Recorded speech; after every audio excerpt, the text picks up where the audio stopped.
Today, the 17th of February, 2022, class number 326, Stillness Demonstrates God. The first thing that I want to point out, make very clear in this whole thing about demonstrating God, this whole thing about walking in the Spirit, walking by faith and not by sight, is the word acceptance.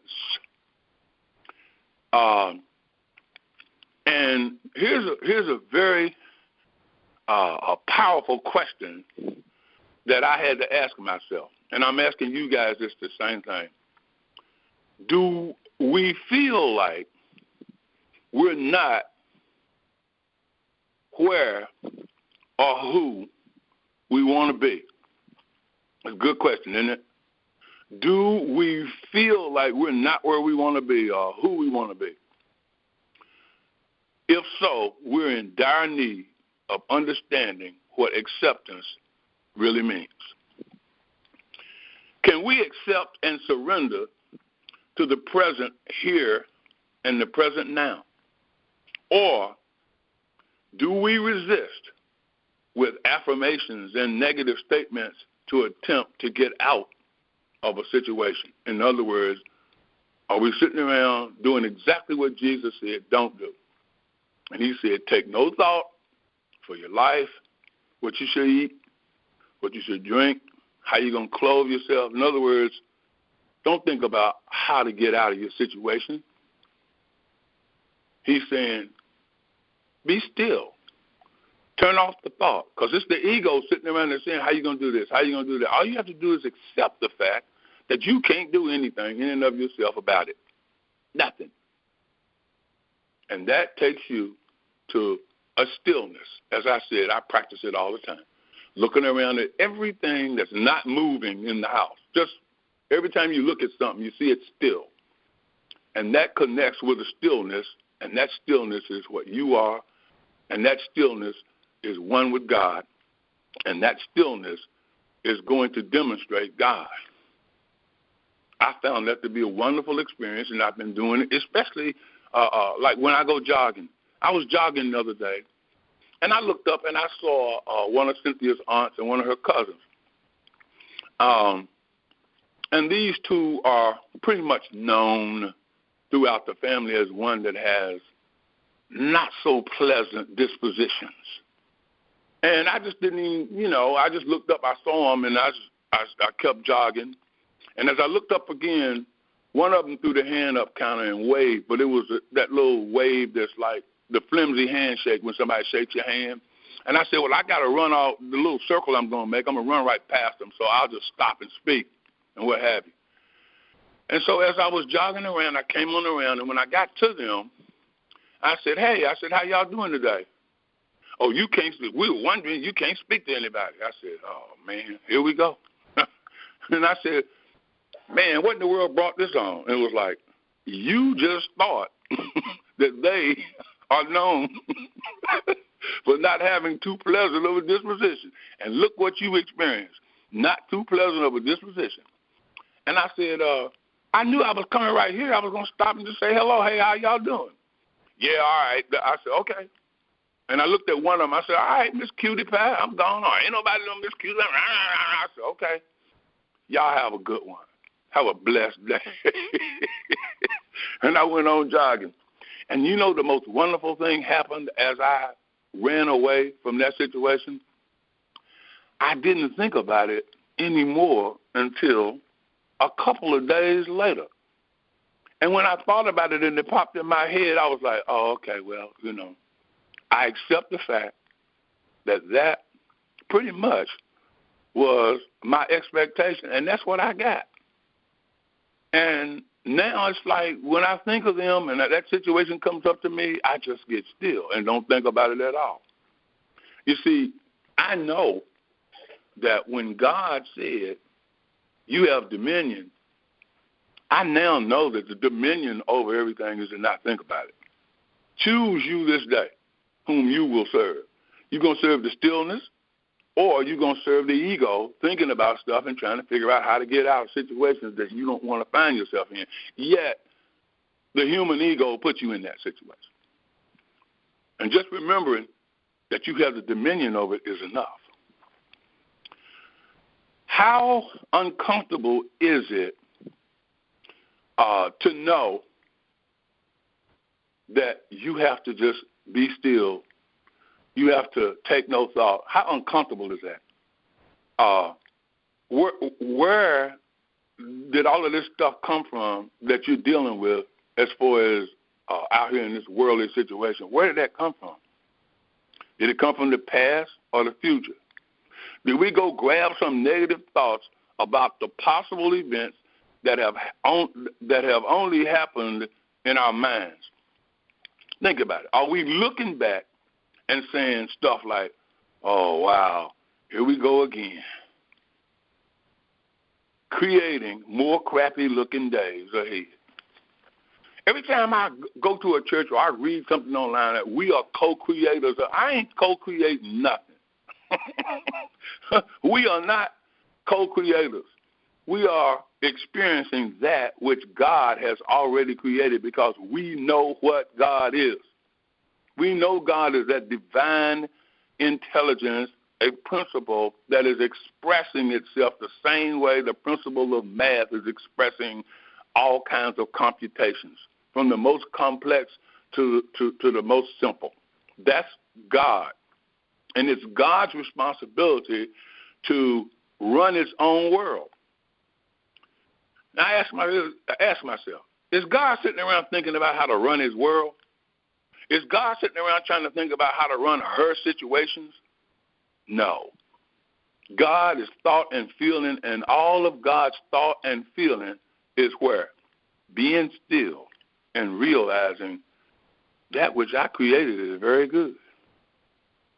See, I'm stopping co-creating crappy-looking days. Can we accept this is where we appear to be? Just think about it. Have we said, okay, it appears that I am caught up in this web of lies, this web of appearances. It appears that I'm right out here just dealing with this in my mind, my thoughts. Am I trying to get out of a situation?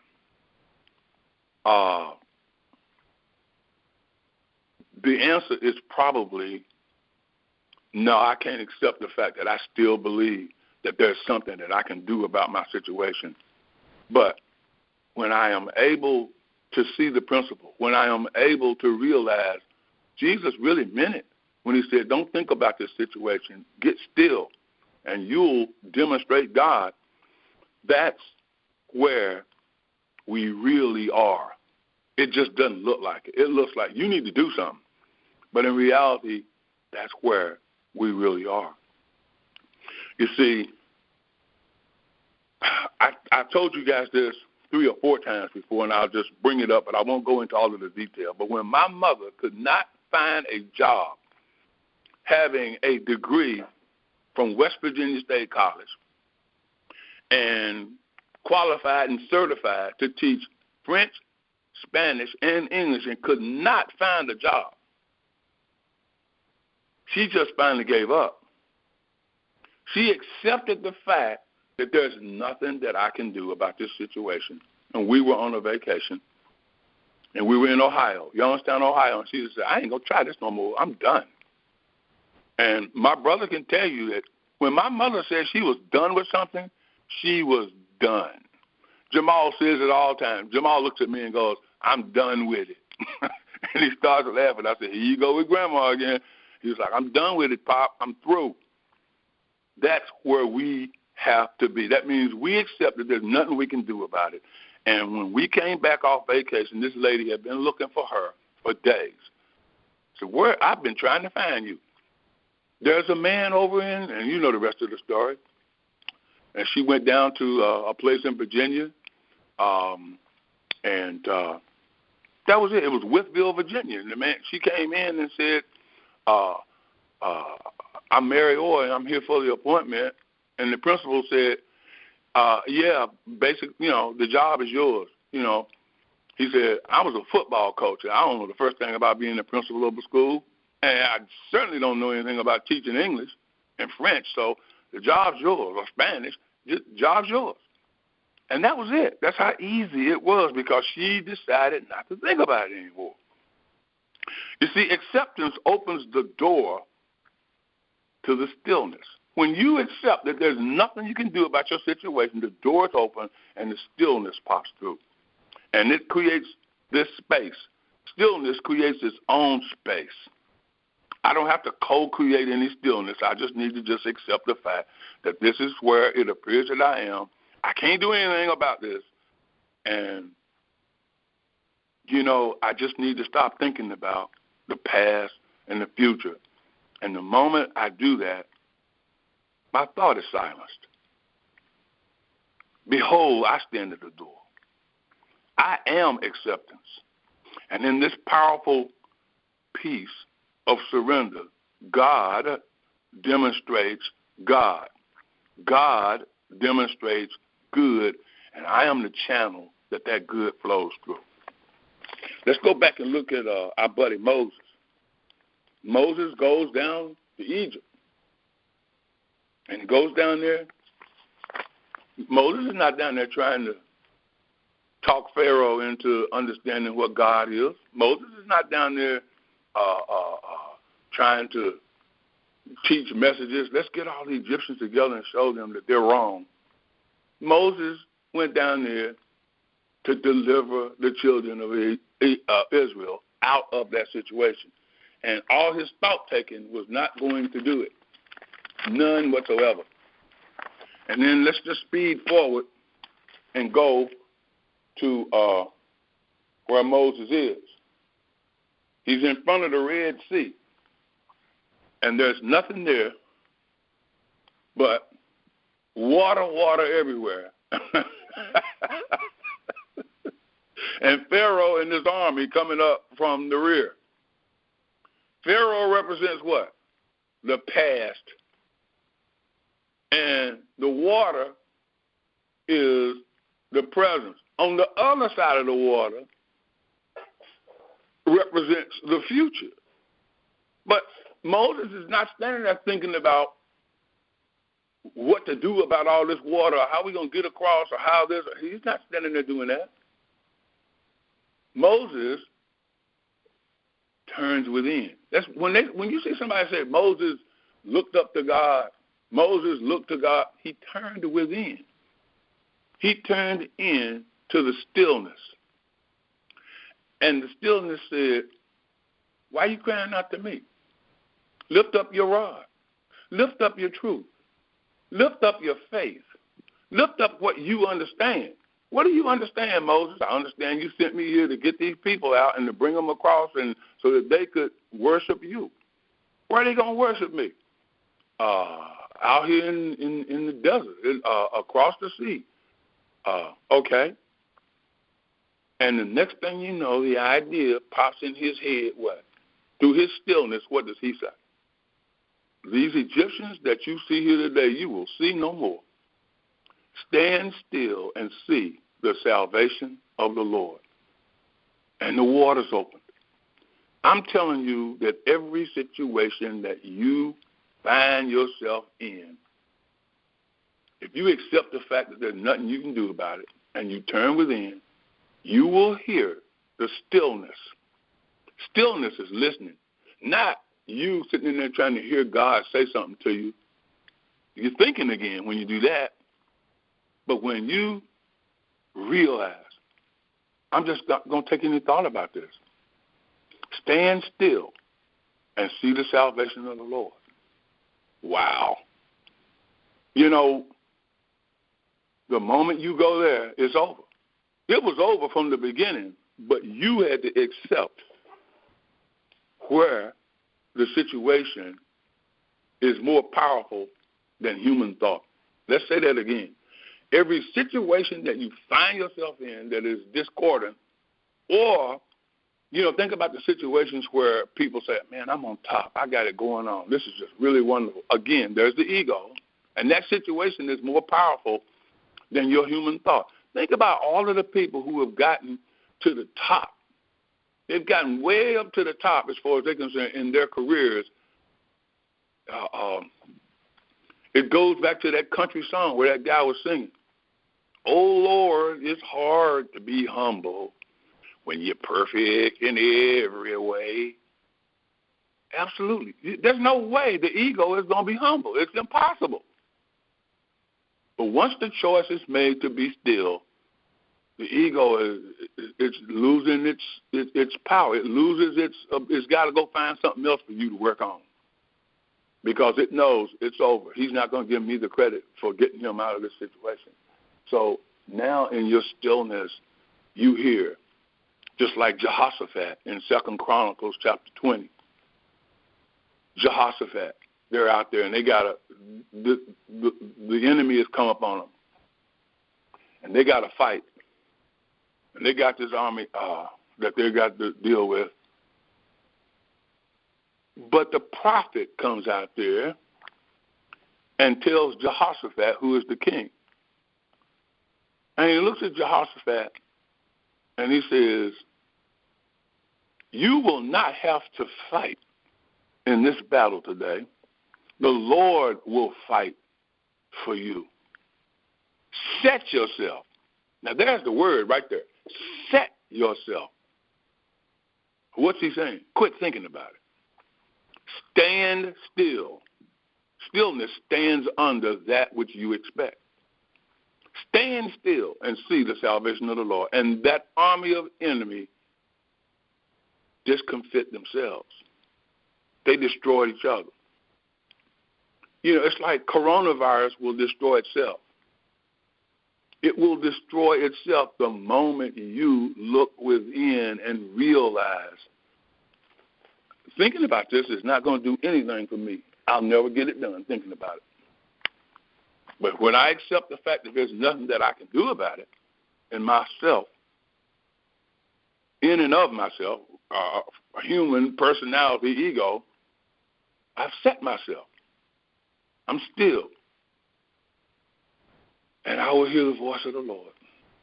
And sometimes that voice is nothing more than a divine presence, a feeling of confidence. You know, that's another thought that came to me this morning. I'm sitting there and I said, wait a minute. Over in Hebrews, I think it's the 10th chapter, when Paul says, cast not away, therefore, your confidence. Somewhere down around verse 35, something like this. Cast not away, therefore, your confidence, which has great recompense or reward. For you have need of patience. And the first thought that came to me in contemplating that scripture, it says, cast not away your confidence. You already have the confidence. You do not have to grow in confidence. You do not have to develop confidence. You already have it. It's like Adam and Eve weren't looking for the garden to live in. They were already in it.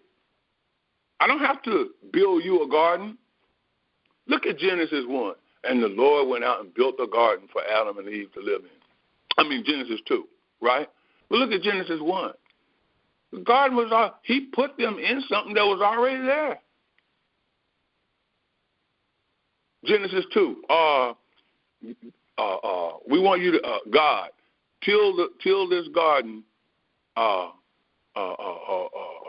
you know, keep it fresh. You got work to do. Genesis 1, all this is yours. Jesus understood that. What did he say? The fields are already white unto harvest. You already have the confidence. It's already in there. And when your mind says, I am confident, because I am confidence, it's already here. So I'm just going to be still. Cast not away your confidence, for you have need of patience. Turn that word into stillness. You have need of stillness.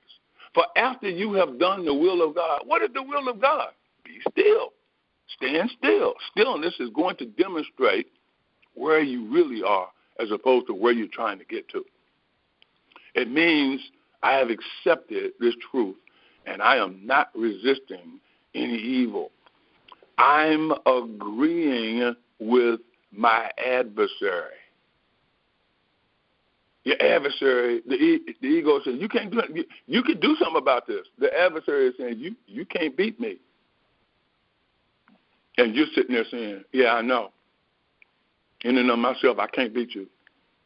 You know, I can't even, in and of myself, let go of some of the hostile feelings I have about how people have treated me. I can't, in and of myself, let that go. I told God this morning, I went within, I turned in silence, and I said, I can't do anything about it. In and of myself, I'm going to feel like this because they hurt me. They said things. They did things. I can't, in and of myself, just let this go. And I accept the fact that in and of myself, I can't do anything about it. Set yourself. Stand still. See the salvation of the Lord. This Lord will fight for you today. Be patient. They that wait on the Lord renew their strength. You see, I know that this means I have the now. I have God. I have what God has and what God is. I have all. Having God means I can't have desires of this world of appearances. I can't. Because I'm out here trying to co-create. I'm trying to get something like somebody else has. I can't go out here and desire stuff from the world. Worldly desire is under the command of the ego. Worldly desire is under the command of the ego. But what is my desire? The spiritual gifts. I want to be still, and whatever's necessary is going to come forth. Whether it be the gifts of healing, or whether it be the gifts of prophecy, or whether it be the gift of interpretation of different languages, the gift of faith. That means grace. Desire, grace. And then you understand, I have the substance, the conviction, the firm stance of that which I expect. Wow. What do I expect? What are my expectations? I listed out some of mine and see if they agree with your expectations. 1, I expect the spiritual laws to lead and guide me in the way that I should think, talk, and act in all situations. That means all appearances. Whether these experiences are deemed to be good or bad. 2, I expect to live now, not in the past or the future. 3, I expect to always prosper and be in health, even as my soul prospers. 4, I expect God's promises to be experienced in my everyday life experiences. 5, I expect to live based on my Christ consciousness, the mind of Christ. Remember, Paul says, well, you have the mind of Christ. We already have the mind of Christ. There is no going and getting the mind of Christ. There's no developing into the mind of Christ. We have it. If we're still, it will reveal itself to us the very next step that we ought to take, because stillness is listening. 6, I expect those who perpetuate evil, fear, pain, suffering, to realize their demise. I was just thinking about your boy, Mr. Putin, and I thought to myself, this guy is now opening up the door to his demise. That's just law. You can't threaten people and threaten their lives. You can't take anything that belongs to somebody else. When you cast your bread out on the waters, your bread comes back to you, not somebody else's bread. Ain't nobody else with bread, just you, your bread. And the way you cast your bread out on the water is set yourself. Stand still and see the salvation of the Lord. You know, we got so many people saying, yeah, man, you know, like when you go to church and you give, it's going to come back to you. No, because what you're doing is you're giving to get it to come back to you. But when you give out of the understanding of, I'm just being still, This is necessary. I know that God wants to heal this situation. I know that God wants to bring about prosperity in these people's situation.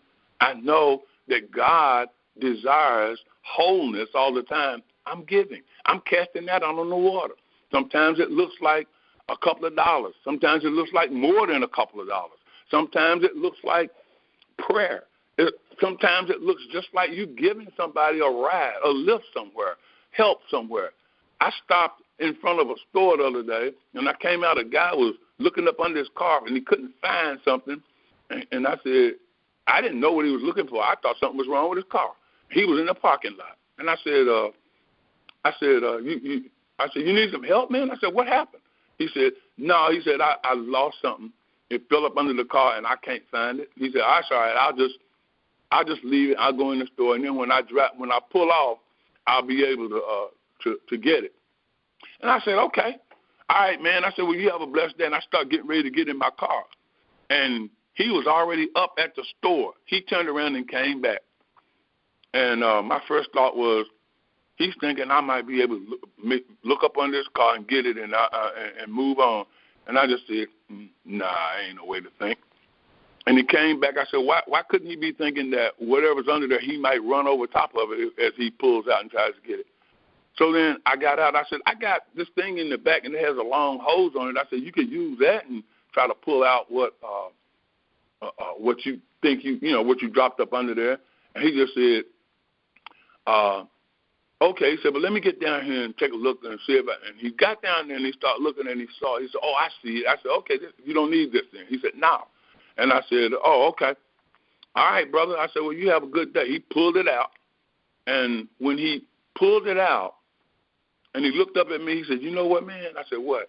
And this was a guy, he had to be like maybe in his 50s or so, cause, I'm in my 70s. And he looked like late 50s, maybe early 60s. He said, do you know how many people wouldn't have stopped to try to help me? I said, unfortunately, I do. I said, but, it couldn't hurt me to help you.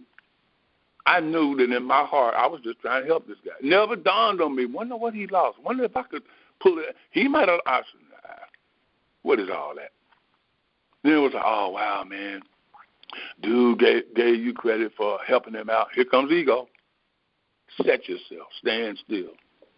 I didn't think about helping that guy anymore until right now. It just went right out of my head. I did what God wished, and that was love your neighbors yourself. Number 7. I'm sorry, I wasn't finished with 6. I expect to set myself to stand still and see the salvation of the Lord. Number 7, I expect to see the Word become flesh and dwell in this incarnation, in this now. I expect that. That's it. I expect to live right now, no other time. Take no thoughts about nothing. Number 13, I know you guys are going, how do you go from 7 to 13? Well, those were just 7 expectations, and the last thing that I spoke from was all of part 12. So now here we are, going forward. 13. There's somebody on this class who's going to have a powerful feeling when I say this next statement. I have no need.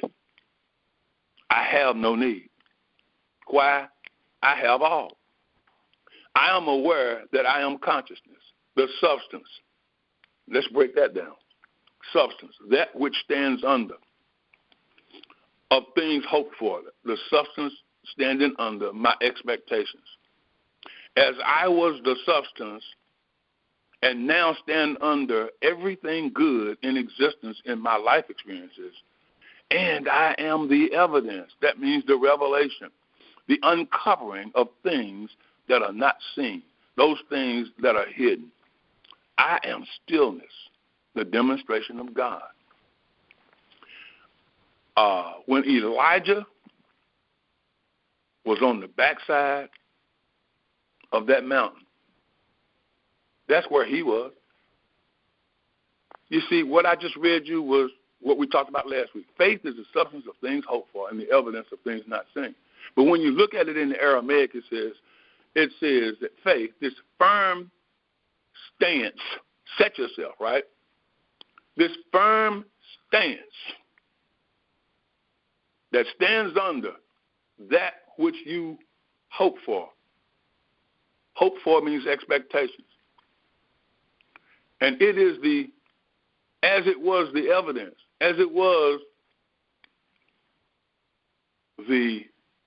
that which stood under the things that have come into existence right now. It is also the uncovering of that which we have in the invisible. That word has to become flesh once we are aware of it. You see, stillness is the demonstration of God, like I said. So let's get back to Elijah. He's on the backside. Do you think Elijah was in the cave wondering how he was going to get food? The reason why the raven brought him food and why he got water from the brook was stillness. You see, it was thought that sent him running away from the queen. It was thinking, his ego. He had done all this prophesying and slew the queen's soothsayers or whatever they were. And, oh, wow, this queen is going to kill me. Look at this thought. This queen is going to do this. This queen. So he runs out. Something like 80 miles. Well, when you think about it, the number 8 means a new beginning. He's running into a new beginning. He's not really, in reality, in God, man, running away from the queen. He's running into the realization of who he really is. And on this backside, he's sleeping in a cave, but he's drinking water from a brook. He's on the backside of a mountain where there's nothing except stillness. The only thing moving is a brook and whatever's bringing him food. And that in this stillness and not thinking about how he's going to eat, he is led over to this mountain. And in this stillness, this voice says, why are you here? Can you imagine it? Why are you here? Well, I was the only one doing your will. And this stillness says, can you accept that you're basically where you are in ego? Can you accept that there's nothing that you can do about your situation here right now? Nothing. You can't do a thing about where you appear to be. And then this voice says to him, I've kept me out a remnant, 1,000 who have not bowed down to Baal, 1,000 who are ready and willing to do my will. In other words, Elijah, set yourself, stand still, and see the salvation of the Lord. And immediately, Elijah is on his way back. And on his way back, he gets to Zarephath, and there's this widow. And there's this famine going on. And he says, he gets there, and the widow is there, and he's like, how much food you got? Can you spare a little food for me? Nope, all I got is enough for me and my son. We're going to eat this last meal, and then we're going to die. And here's Elijah. Look at this confidence now. He knows stillness is it. He knows he's going to demonstrate God no matter what situation he finds himself in. And he says, no, go ahead on and make the little cakes. And keep cooking them on a stone, on a rock. It must be really hot out there. We'd have been out there, oh, my goodness, look how hot it is, man. I can't deal with this. Woo, ain't no shade. No, it must be 3,000 degrees in the shade, wherever that is. That's all right. Make me one first, though. That always, to me, means turn within first. See who I am. realize in your confidence that you already have. There ain't no way in the world you're going to die in this situation. And she does, and the meal doesn't run out. And they have enough to eat. Just like Jesus with the 12 baskets left over. The remnant, God has called each of us into being to do something wonderful and remarkable. But we can't do it until we realize we can't do it. And when we realize we can't do what God sent us here to do, and we turn within, we make God a little cake first. We make God the little cake first.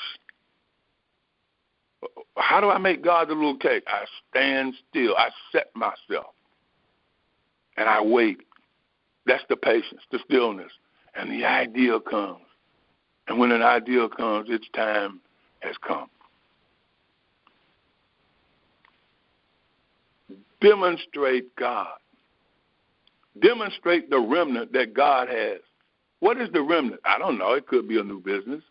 It could be, in my case, I've had all of these situations where I run up in there. Yeah, your music sounds pretty good, but that's not quite what we're looking for. Or, yeah, you know this. Or, yeah, I don't believe in what you're preaching. Or you ain't giving me enough affirmations. Or you're not giving me denials. Or you're not doing this. Or it's always something. And I kept trying to get people to understand what it is that I'm trying, yeah, that word is trying, to put over to make life better for you. I can't make life better for you. I can't make life better for anybody, not even me. But I can turn within. You see, this is pure, perfect consciousness. This remnant will be people that want to hear what you have to say, people that want to be involved in what you're involved in. This remnant will be people who understand some measure of God, of faith, of love. And I'm not saying there won't be problems that may crop up, but there'll be a way to handle them. Sort of like you see people like that studied with Joel Goldsmith, and Kenny went down to, I think it was Georgia, where a lady was running a big meeting for a couple of days, and he went there. But these are people that's part of the remnant of Joel Goldsmith. He was not running around trying to evangelize and get people to buy into what it was he was doing. The remnant has already bought into what it is that God has given you to do. And then they understand that God has given them something to do. And because they have bought into this stillness, then that means that their remnant is also set. You know? It was already set for the people to come out of Egypt. It was already set for Joshua to go into the promised land. It was already set. Jesus had a remnant, and those people are responding to this day. You say, but all of them are not, because they don't understand that they are part of the remnant. You see, you in pure, perfect consciousness, conscious awareness, you just have to you just make a wish and you bring it into fruition. That's how simple it is. That means wish is a command. You know, you can just command the ego to get out the way. When you are still, you can say, man, I wish to bring forth that which already is part of the remnant. And God says, oh, you get it. You understand. It's me. I am the remnant. You see, Jesus knew the things he wanted to manifest were already in him. They were in his awareness. And his commands were for that which was within him, not from that which was without. We had enough of that. Lord, please help. Lord, do away with this. Lord, please stop this. Look, we had enough of that. What we have to understand is as we turn within and realize we can't do anything, we can't coerce God into doing something out here in this world, but we can turn within and realize, you know what, in this stillness, you will show me my part. You will show me the remnant, and that's where I am sent. You see, our commands, our wishes, are our dominion from the beginning. That word beginning is principle. This is how we demonstrate God. And you ready for this? Here's the last statement. Jesus said, do it in my name. In Aramaic, that means in my manner. What was the manner of Jesus? Set yourself. Take no thought about how you're going to do any of this that God told you to do. You don't even know what that is. You just know you have some special gifts, some talents, something that God wants to use to increase the power and the faith and the love. That's the better word. The love within the remnant and demonstrate God. Amen. So it is.